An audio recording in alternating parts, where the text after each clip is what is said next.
Hey everybody, I'm Jordan with Warpfire Minis, and we finally got our points, we finally got our Warscrolls, so let's talk about Skaven. Alright, we're going to kick things off. We'll start talking about our big expensive units first, and that's all of our stuff that's like 300 to 400 some odd points, and the first up of those is going to be the Vermin Lords. First up, we'll jump into one of my old favorites, the Warbringer, and for this edition he's 360 points, which seems about fine, and he's still pretty hitty. Like, he's normally going to do about 11 damage. If you all-out attack him, give him some other buffs, maybe he'll get up to around 15, which is kind of a big step down from where he used to be. So for his ability now, it's just, if you've already all-out attacked or all-out defense somewhere else, you can pick 2 more units that are wholly within 13 of him, and they can also all-out attack or all-out defense. But the problem with that is that you still have to spend a CP to do that. And as an army now, like, we want that CP for bringing a unit back, and between all-out attacking once, like, you usually don't want to spend any more command points on that. Like, you want to have 2 CP to try and countercharge in the opponent's turn, so if the ability let us do it for free, awesome, but hey, spending CP, it's not really what we want to do. Then the other ability is called Killing Blow, and it's where if he doesn't finish something off, he can roll a dice, and if you roll equal to or under the amount of damage he's done to that specific unit, you do that many more mortal wounds to try and finish him off. And that's going to be really cool into like a Bloodthirst so that you just barely missed killing, but it's not going to do anything versus that squad you wiped, or versus like a small unit. It's not counting models lost, it's just damage that's allocated to them, so it only works versus the big stuff. So if all you're looking for is just general damage, the Warbringer, pretty good Vermin Lord for doing that. The next up is going to be the Vermin Lord Corruptor, and the rules writers, they got it right this time. This guy is finally a priest. But that also means he's not a wizard anymore. You're just going to get those prayers. And again, he does okay damage. He's going to do 9 or 10 for you in melee combat. But he has the Great Plagues are tied to his Warscroll. And that means if you have a priest anywhere on the board that rolls a 6 to chant a prayer, you get to do a little Great Plague in addition to that prayer. And they're toned down a little bit, but the benefit of that is that we can do all of these more than once per game now. You used to do like the bubonic once, then you can never do it again. But now you can keep doing the same one over and over again if you trigger it. The problem with that is the only priests that we have so far are the Corruptor and the Plague Furnace, and they're just so expensive. Like, there might be a list where you bring both of those, and okay, you've got 2 priests, but you're just not going to hit that 6 very often, and it's an unmodified 6, so even if you save up those ritual points and stuff, it's just probably not going to happen for you. Then he also has a pretty cool Rampage, where you can do D3 mortal wounds to a couple units and get an extra ritual point. And our prayer lore is really, really good. So if you need a priest to trigger those prayers, the Corruptor is going to be a good choice. And all those prayers are really going to ramp up our different infantry units. So if your favorite kind of playstyle is buffing up your infantry units and letting them do the majority of the work for you, then this guy's a good pick. He can really send those Storm Vermin, Clan Rats, and Plague Monks, send them to a place where they're doing some real damage for you. Next up is going to be the Vermin Lord Warpseer. And this is the guy, we saw him pretty early in the Masterclass video, but he does like 6 or 7 damage, which is pretty lackluster. What he's really bringing to the table for you is that extra 2-inch move in the 3 claw steps, and then he's a 2-cast wizard. But that's pretty much all he's bringing to the table. I'd say probably my least favorite Vermin Lord. Then for my least favorite, we'll jump over to my favorite, and that's going to be the Vermin Lord Deceiver. And this guy, between shooting and melee, he's going to do around 12, 13 damage, which is solid. Like, gets him close to that Warbringer level.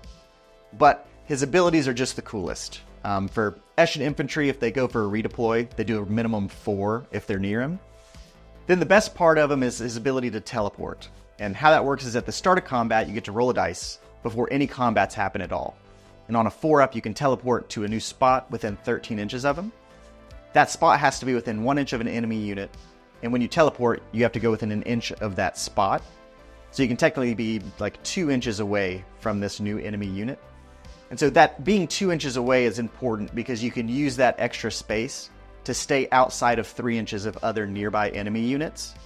If it was within 1 inch, you're always going to be kind of tied up, but 2 inches really gives you some leeway to stay out of combats. And so this just full-on rules. The ability to just pop out of combats into another one, so powerful. It's going to open up opportunities where, like, in your opponent's turn, they're going to charge you, and they're going to think they're going to wipe you off with, like, a squad of 10 brutes that are coming in buffed up to the moon. They're going to do 1 million damage and just wax this guy. But boom, on a 4-up, he's gone from there. He's over there fighting a War Chanter and killing it. So gives you the opportunity for some really big swings in games. Just the ability to be somewhere your opponent didn't expect, be it on an objective or into one of their heroes and killing that, just so good. Then you can combine that with our new command trait where you can scurry away on a 3-up. And both of those trigger at the start of combat. So if you're in a bad combat, you're going to die. You can go for that 4-up teleport, fail, then trigger your scurry away on a 3-up. And now boom, he's just running away 10 inches. And it's going to turn him into a piece that's just really, really hard to pin down. They've got to totally surround him. And even if they do, you still have that 4-up teleport to get out. And just really, really cool. He's going to be the centerpiece of most of my list here at the beginning. Then last but not least for the Vermin Lords is going to be Lord Screech. And he's kind of a mix of all of them. The damage output, 12 or 13. He's got his cool little stances stayed in the game. So he can do like +1 to hit for all Scryer units. If you want to have a bunch of like deep striking in shooting that comes up, a bunch of Jezails and Warp Lightning Cannons, and then boom, everything's getting +1 to hit. That can be a really big, powerful surge. Then he can give himself like +1 to cast for Master Clan Wizards, which is neat. Then the other good one's a +1 to charge for Verminous units. And that's if you were going to do something like Storm Burman. You combine that with our +1 to charge command trait, and so you could be deep striking in Storm Burman, Clan Rats, and so on, with +2 to charge. You need a 7, make it in. Pretty cool little ability.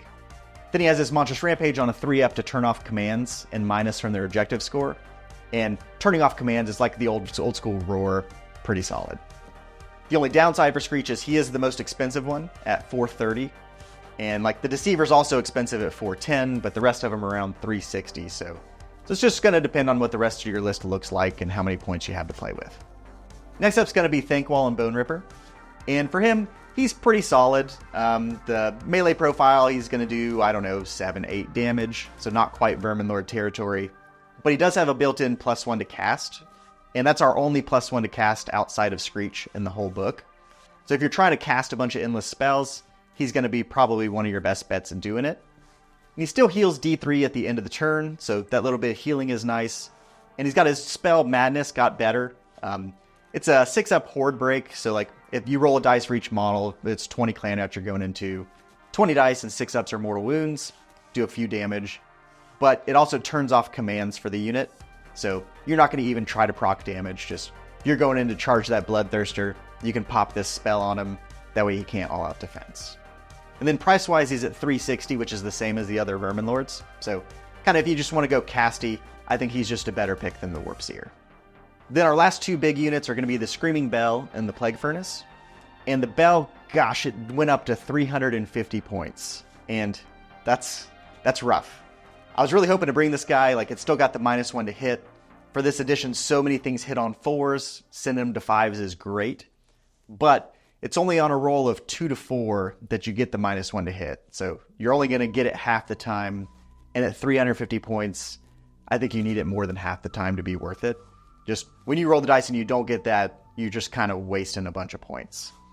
Other than that, it gives a 6-up ward to infantry units within 6, which is useful. And it's a 2-cast wizard, so the spell, it's going to compete with Thankwall. Like, with Thankwall, you can have +1 to cast. With the Screaming Bell, you can have -1 to hit 50% of the time. And both of them can cast 2 spells. So, we'll have to get a bunch of games and see how that shakes out between the two. Then the Plague Furnace, just a little bit hittier. Like, the Screaming Bell, I think, does 6 or 7 damage. Plague Furnace will do around 10. The big Sensor Bearer doesn't do mortal wounds anymore, which is a little bit of a bummer. And this thing, it costs 340 points, too. So, kind of tough. It also gives a 6-up ward to only Pestilent infantry units. So right now that's just going to be Plague Monks. And then if it can get close to enemy units, it gives them -1 to their ward rolls, which is really good in some matchups and then totally worthless in other ones. So Plague Furnace, outside of being a priest, if you're trying to go heavy into priests, I think it's going to be tough to bring this guy. All right, then we're moving on into foot heroes. And first one's up is just going to be the Claw Lord and the Claw Lord on the Knob Beast. And Foot Hero Claw Lord just sucks. Don't bring him. He does like 3 damage. His only ability is that after he fights, you can trigger an infantry unit to fight immediately. And that would be cool if he gave him +1 to hit or did anything to buff them up at all. But right now he's doing 3 damage. So it's just, you're getting an extra 3 damage for bringing a 120 point hero. Maybe if you need him just to fill out like a hero for a regiment slot, but yikes. Then the Gnaw Beast, he's 170 points. But, like, at least this guy's fast. He's got the OC trick to add 5 OC to one of your units. Like, situationally, that could be something that you could actually use. And speed is always good just for scoring like flanks, getting into better positions. This guy can do something. Next up's the Deathmaster. And this guy is 160 points, which I think is a little too expensive for what he does. Between shooting and melee, I think he's going to do like 5 or 6 damage, so maybe he could kill a foot hero if he can get there. The only abilities he has, the first one is all hit rolls of 1 through 4 always miss him, which sounds awesome, but anything that actually does go to try and kill him, they're just going to kill him anyways. Like, he doesn't have any ward, he's like 5 wounds, he's dead. Then the other good one he does is Eshin units wholly within 13 can run and shoot and charge. And that would be awesome if we had cool Eshin infantry units, but it's just gutter runners and the deceiver.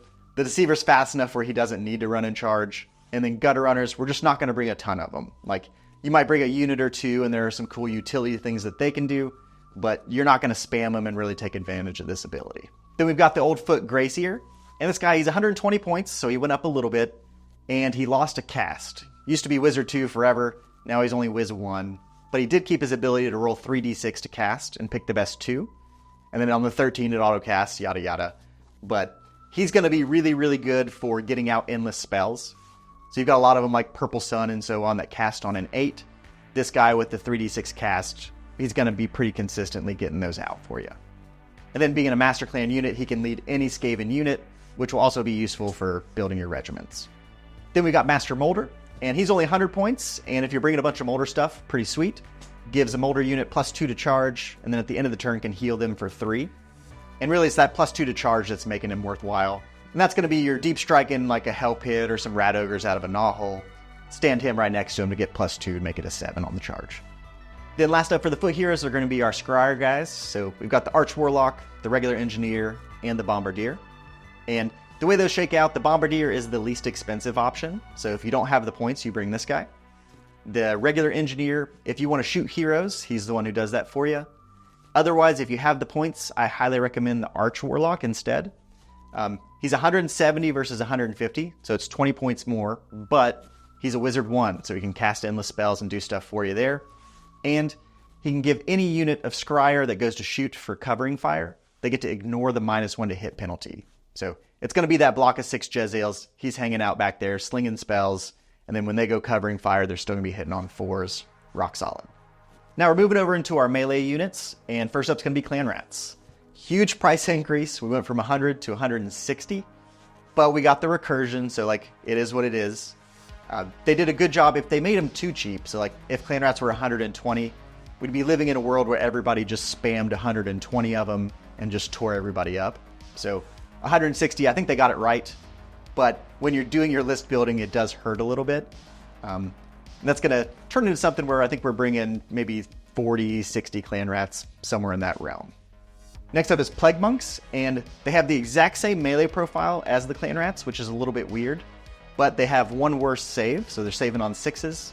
And then the ability they have is if they die, the models within combat range, so only the models within 3. When they die, you roll a dice on a 6-up, it does a mortal wound to the enemy, which that ability just not very good. You're going to do 1 or 2 mortal wounds if you're lucky. Who cares? The only thing these guys have going on for them is they are 20 points cheaper than Clan Rats. So list building wise, if you don't have the points, 20 bodies is 20 bodies. You can always make use out of that. And if you're bringing a Corruptor or something, they can fill up those regiment slots being Pestilence units. Then we got Storm Burman. They're also 140 points. You only get 10 guys, but they're up to 3 attacks now, which is cool. 3s and 4s, Rend 1/1. Then they have anti-charge Rend 1. So whenever you get charged, you're going to be an extra Rend. So Rend 2, pretty cool. Then if you run them in Clan Verminus, they also get -1 Rend when they charge. So in Clan Verminus, they're just permanently Rend 2, which is a pretty good value. So a big block of 20 of these guys will be a pretty real melee threat. And they've got a 4-up save, which is like the best thing in our book. But they also kept their bodyguard ability. And it's just, if you have an infantry hero within combat range of them, the hero itself gets a 5-up ward. And I wish we didn't have that, because then they would be cheaper. Our foot heroes aren't super awesome. People aren't going to go out of their way to try and kill them.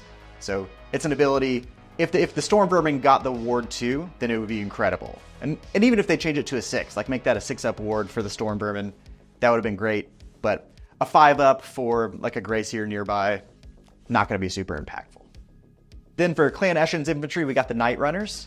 And these guys, like, they're pretty decent overall. It's 130 points, you get 10 guys. They've got that pre-game move, which will help you like score an early take the flanks sometimes. Then the other ability they have is that if all the models are within an inch of a piece of terrain, they can't be targeted by shooting attacks unless the shooting unit is within 9 inches of them, which will be pretty rare. The bad news is they're a 6-up save and 1 wound each, so like they are pure glass cannons, but they do decent damage. So a squad of Storm Vermin is going to do 6 or 7. These guys between the shooting and the melee, they're also going to do about that same 7 damage range, which is pretty good for 130 points. Then moving on into the bigger guys, we got the Rat Ogres. And these guys are super solid, good addition being in the starter box for everybody. Just between the Warpfire Throwers and melee combat, a squad of 3, they can buff themselves up and do about 10 damage. So I think we're going to see a lot of reinforced squads of these guys, just 6 of them cruising in, doing like 20 damage, pretty solid melee threat. The only downside to them is that they're pretty frail with that 5-up save, and they only have OC1 since they're only 4 wounds each. So really a positional battle, make sure you hit them before they hit you to get your value out of them. Then the next one kind of surprised me a little bit with the price cut, but we got Storm Fiends clocking in at only 260. And for these ones, I'm in love with the Grinder Fist. What that does is it allows them to drop in any movement phase. And so just super cool. If you need them in your turn to score a tactic, you can drop them in, but really dropping them in at the end of the enemy's movement phase, that's where it's at. We can use that to deny battle tactics, take objectives, or just put these guys in a really, really good position for the next turn. So some of the missions are like, if you take the opponent's home objective, you score bonus points. And so dropping them back there, even outside of 9 of an enemy, you can try for a counter charge. 9 inches, I probably wouldn't, but it just sets it up 9 away where when it goes to your turn, you're moving up 6. Now you're on that objective and you're only 3 inches away for a charge. Just super awesome. So if you're building a squad of 3, I'm going with the Grinder Fist. Then if we're going up to a squad of 6, I like to have 1 Grinder Fist in there and 1 of the Rattling Guns, just to give them a little bit more of a pop in the shooting phase. 6 at so many points, like 520 is serious. So if you can shoot 1 unit and do pretty good damage to it, and then charge another, like crippling down or killing 2 units, that's where you want to be. Then for the melee ones, we've got Shock Gauntlets versus the Doomflayers. And the way that shakes out is the Doomflayers do more damage on the charge. So if you just want to get that pop on the charge to try and zonk something, Doomflayers are it. Otherwise, with the Shock Gauntlets, just if you're not charging or you get charged, they do a little bit more damage on average. And with the Exploding 6s, like, there's a world where you can spike really, really high. Next melee threat is the Hell Pit, and that's one I've loved for so long. His ability to come back to life on a 5-up is awesome. He had the horde breaking ability before. He still kept it. It's just a rampage now. So his ability stayed the same, but they just straight murdered him with the points. 270, it's just too many. They gave him that ability to heal at the end of the turn, but he's a 5-up save, and he's only 14 wounds, so like if the enemy wants to, they're going to kill him. Then you're going to be counting on that 5-up to stay alive. If you get it, great, but most of the time you're not. And then 270 points down the drain is tough. With our other infantry units like Rogers and Storm Fiends, when they die, we can spend a CP to bring them back. The Hell Pit, that's just 270 points gone forever. Then the last one, this one surprised me the most, was the Doomflayer. This thing's 80 points, and on average, he's zooming in and doing about 6 damage, which is a really, really good value.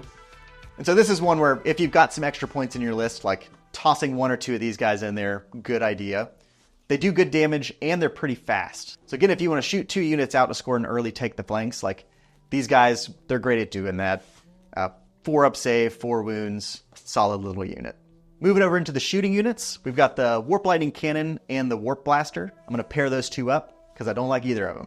Both of them do pretty solid damage. So like the Warp Lightning Cannon, when you overcharge it's going to do 7 and it can spike. And the Warp Blaster, when you overcharge it, it's going to do like 9, and that's pretty good. But both of them are just going to kill themselves. On average, you're going to shoot it twice, and it's dead. For me, with my luck with them, I've tried them a bunch. They die the first time I shoot them. Seems like 99% of the time. So from a competitive standpoint, like, I need my units to not kill themselves. Like, I need to hold objectives. I need to have consistent output in order to, like, do what I need to do.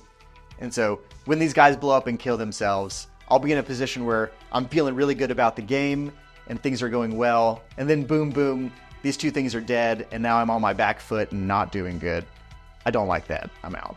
Then one good thing I'll give credit to the rules writers is they made it where you can only overcharge one of each of these per turn. So there could have been a world where people are spamming 13 Warp Lightning Cannons and overcharging all of them and just devastating, but you can only ever overcharge one, and that's great. If you like mashing a red button and you like riding the lightning, dude, throw one of them in your list and go for it. It's a lot of fun. Next up is the Plague Claw, and at 150 points, this thing is just too expensive. It only does 3 or 4 damage on average, and its ability is tied to however many models die. And so you're going to do that 3 or 4 damage. Most of the time, you're going to kill 1 or 2 models, and you have to roll a dice and roll equal to that or under. So on a 1 or a 2, you trigger Strike Last. It's just awful. 150 points, you're just never going to bring this guy. Used to be 90 and did 2d6 damage sometimes. Way better. Next up is the Doom Wheel at 140 points. And it kept its ability to move over things and do mortal wounds to 3 of them. It's the new D3 on a 2-up, you do that many mortal wounds. And that's pretty decent. And in the designer's notes, it mentions that you can also move even if you're in combat. So it's like a free retreat where you can still roll over things, which is neat. But they took away the overcharge from the shots. So shooting damage on average is only like 2, which just isn't enough. Then its melee profile isn't much better. And so if you're zooming these guys around and you get into combat, they're a 4-up save and 8 wounds. So going into chaff or something might be okay. But if you put them into anything real, you're just dead. Next up is the Globadiers, and it's 130 points, but they went up to 2 wounds each, so like that's something. But they're still a 6-up save, they're made out of paper, their shooting profile is only a 10-inch range, and on average they're doing like 3 to maybe 5 going into an infantry unit, which for 130 points, just pick anything else. Then we've got the Warp Fire Thrower and the Rattling Gun. I expected those to go away, so them staying in the book is pretty cool. And the Globadiers and both of these are all considered weapons teams. And the ability for that now is just, if you're next to a Clan Rat squad, you can't be targeted by shooting attacks unless they're within 13 inches of you, which helps these things stay alive. But both the Rattling Gun and the Warp Fire Thrower, they do like 2 damage on average for 90 and 100 points. There's just nothing there. Then I saved the best one for last. We've got the Warpblock Jeils. They're 150 points, and they're going to be the absolute rock stars of all of your shooting phases. Every single Skaven list should have at least 6 of these guys. If you want to run 12, I totally get it. If you want to run 24, you're probably not going to have any friends and you're a jerk. But these guys, just super, super solid. On average, a squad of 3 is doing like 5 damage. So that means a squad of 6 is doing 10. 24-inch range. They're infantry, so when they die, we can bring them back. Just everything about these guys rules. Definitely want to have some Jeils. So then for our endless spells, we've got the Warp Lightning Vortex. It gives -2 to run and charge while they're near it. Then if they're within 6 inches of it, it can ping some mortal wounds. On a 4-up, you do D3, if they're within 6, but not the turn you set it up. So what you can do with this is try and use it to like zone out a portion of the board. But the enemy, they're likely just going to stay away from it. And it has the ability where if models pass across it, they can take mortal wounds. But by passing across, it just means going across the actual base, which just nobody's going to do. Kind of a strange pick. Then you also want to be really careful because you're going to put out this big triangle with 3 nodes. And now people can charge your endless spells. So you don't want to put it in a position where you're just giving your opponent free movement, because they can easily charge this thing and kill it. And you just don't want to give like that unit of Bruce, they're only moving 4, that's their one weakness. You don't want to let them charge 7 inches and gain all this movement just because you put out a spell that doesn't do anything. Next up is the Vermintide, and this one's actually pretty solid. It's 13 wounds with a 6-up save and a 6-up ward, so it can still be killed. But it's a really big base, it moves pretty fast. You're just going to use it for move blocking or trying to tie up like little chaff units. A good use for it is like, if you've got a unit of brutes breathing down your neck, you can charge this Vermintide into them to prevent them from countercharging you. And that's going to be kind of all in the spells, is trying to use them for things other than just their abilities is really where they're going to shine. And then it also heals D6 at the end of the turn, so just try and tie things up and block stuff out. That's what you're using the Vermintide for. Then the last one was our best one, and that's the Bell of Doom. And what it does is it gives all Skaven infantry units, wholly within 13 inches of it, -1 to wound.